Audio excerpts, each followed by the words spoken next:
So we're back at it with another reaction. Now today, it's a little bit something different than what I normally would do. I did promise y'all I was gonna do different reactions, but it was a guy that I had watched like a while back.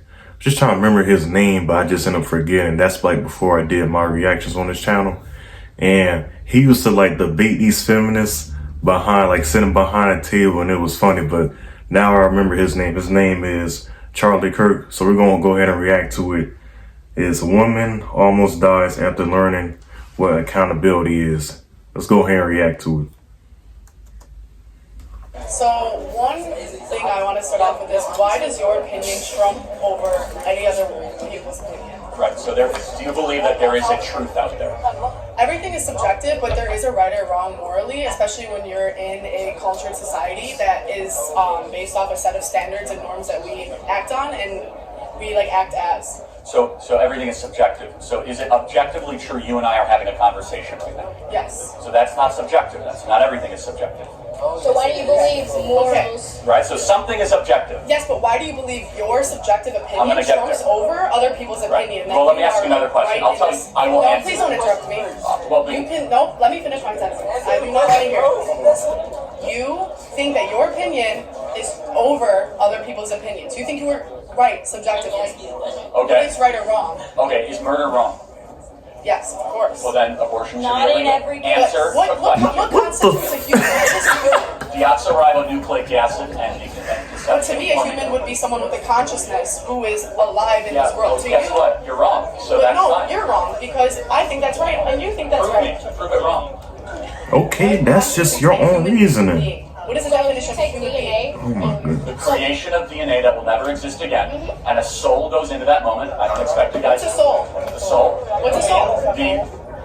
Read the Bible. What is a soul? The eternal, indistinguishable, let's just say This ungodly nation, man, I tell you. Of your existence. I don't believe that. I don't believe anything is eternal. And that does not make yours a... Yeah, you hold on a second. Here's the thing. At some point, somebody's truth has to win. Because guess what? Your truth doesn't matter. That's still a truth. You've had your truth in this country for the past thousands of decades. Thousands of decades? Not thousands. Whatever. But your truth has been the truth of this country forever. And you think, yes, so white straight just got removed. Abortion was legal in this country for 40 years. And before the 40 years, what was and crime dropped thankfully 40% after it went. On top of that, wait, hold on. Do you think abortion lowers crime rates? Crime dropped 40% after abortion became legal. Why is that the case? It's called a statistic. Who has the most abortions in America? Black. Women. Black people. Is that so? Are you trying to say the termination of blacks in the rule over? That's a very racist argument. Oh my goodness, the true color's coming out now. And the black girl standing next to her.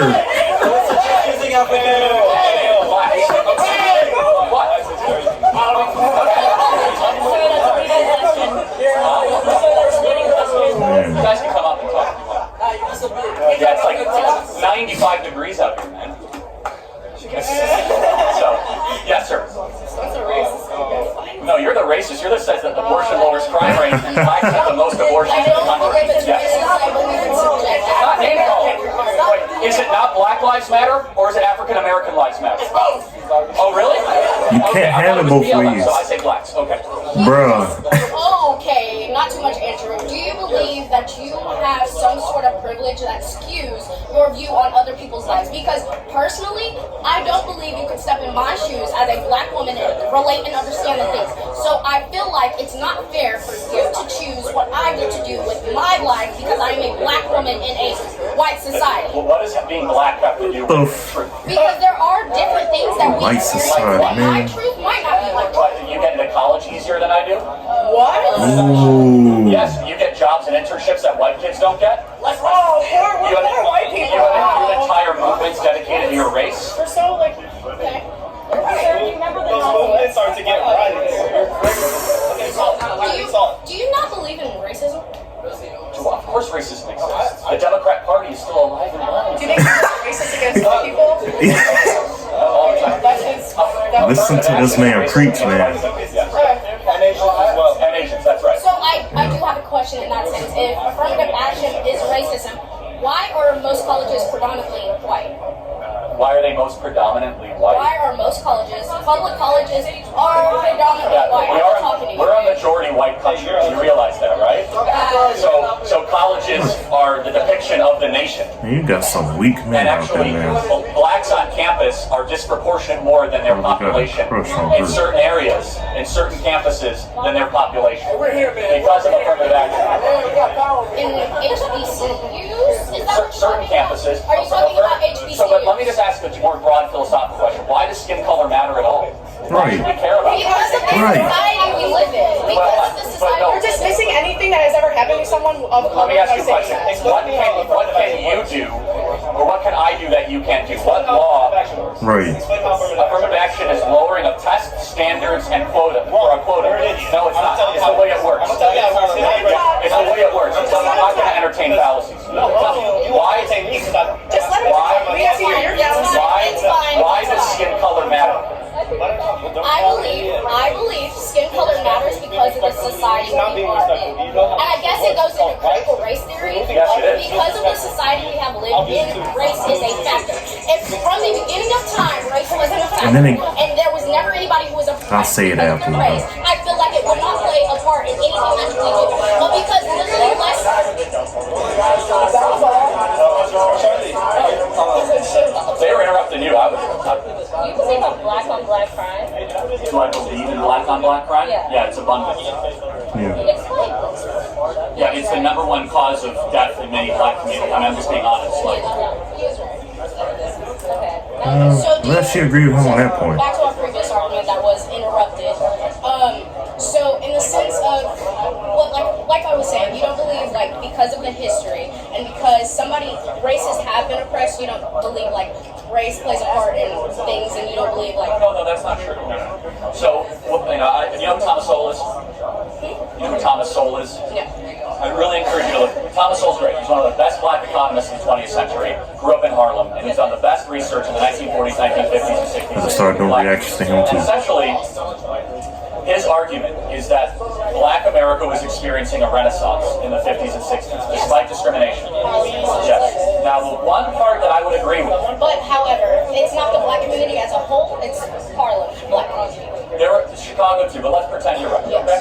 The one argument that I would agree with, and I'm against systemic racism arguments, the one that I would say, you know what, there was something very wrong is when Democrat Lyndon Baines Johnson came in and destroyed the black nuclear family. Yep. If there was one part Section right, you know 8. what, that was unjust, and that has to be Food undone. stamps. It's when Lyndon Baines Johnson went in through the Great Society program with the intent to destroy the black nuclear family. Okay. So Child in that sense, support. you believe the war on drugs also played a part, or do you Not not really. believe in the war on drugs? Well, look, I mean, I believe we should be very harsh on drugs, but I think there is, I would give some merit to the argument of some government agencies peddling cocaine in the inner cities. There is evidence to show that. I'm not going to debate it. Do I think it has the, so for example, like there's one number that I'm fascinated with, right? Single motherhood in the black community was about 28% in 1945, okay? Now it's around 65 to 70%. Why? Are we more racist than we were in 1945? No. Okay, so then what happened? The war on drugs. Okay, the fair war enough. on drugs. Demolishing the nuclear family in a sense. Right, And we I agree. believe due to the history that's happened, racism is still very prevalent in a lot of the a lot of the systems that are in America, correct? I mean, So, no, of course not. But I was actually caught by your shirt. You know Malcolm X was super pro-life. Yes. I think Malcolm X could teach a lot of the black movement the something. irony, man. More so than Martin Luther King. Because Malcolm X, I'm getting there. Malcolm X, some people don't describe him correctly as being violent, right? That was a very small part of his literature. He was very big on trying to get black America to succeed despite the white liberals. Yes. And Not the white liberal. he did say white liberal. Oh, you go look up the Malcolm X white liberal. Yeah, book. he said And white so I think liberal. that's interesting. Let's think about it. Go look up Malcolm X warned against Saying, white man, do liberals your owning research, black man. America for their own gain. Stop believing everything that these. Okay, so back to my initial point. You don't believe that that my truth can be different than yours, specifically No, based on race. experiences can be different, but there is always a truth. I'll give you an example. We all might have 5 different opinions of a car crash, right? But eventually a truth will be revealed of what really happened. Does that make sense? So you believe that your truth is the truth that you have found yourself is the ultimate truth. I would hope so, yeah. And I'm willing to learn. And then make America great again. Otherwise, I think Malcolm X can teach us a lot right now. Yes. What do you think about like the 1960s and 70s militarization of the police? The shift in the police? Yeah, I mean, I'm generally very pro-police. What about the military? I mean, the question is what came first, and I honestly don't know the answer. Was it the rise in crime, or was it the police that went into the If you knew what you were talking about, you would know the answer. Yeah, it's not so clear. Because there was a massive crime wave in the early 1970s in New York, where a lot of New Yorkers demanded more police with heavier weaponry and the ability to enforce the law. And post-militarization of the police, crime went up. And then it went down in the 80s. Violent crime went big time down. Well, let's talk about the 10 years that right after. What happened there? What do you think happened? So you're drawing a correlation between police officers being militarized and more people committing crimes. Over-militarization of the police, yes. Why? Not exactly more people committing crimes, more people being arrested for crimes. Okay. And put into jail. Okay. Well, then the problem solved. No more crime. I mean, the account for... Yeah, I mean, why do people go to prison, right? Because they commit crimes. Exactly. You just answered your own question. That was it for this reaction. She just answered her own question at the last minute. It's like, dude, you said, oh, these people, like majority of people are getting arrested and going to jail for the crimes. You just answered your own question, lady. Come on. It's like I'm an old soul. At the same time, I'm like 20 something now, like early 20s, 20, 21, and I'm talking like this. It's because I just had like a little bit more time to really sit back and observe the world that we. I'm like, wait a minute, why are we repeating these same patterns? These colleges nowadays are literally just indoctrination, indoctrination grounds for just wokeology, woke teaching, whatever you want to call it. But there's gonna be more reactions. If y'all enjoyed this as much as I did, leave a comment down, any opinions or anything that you saw on this video that I missed. And until next one, I'm out. Later.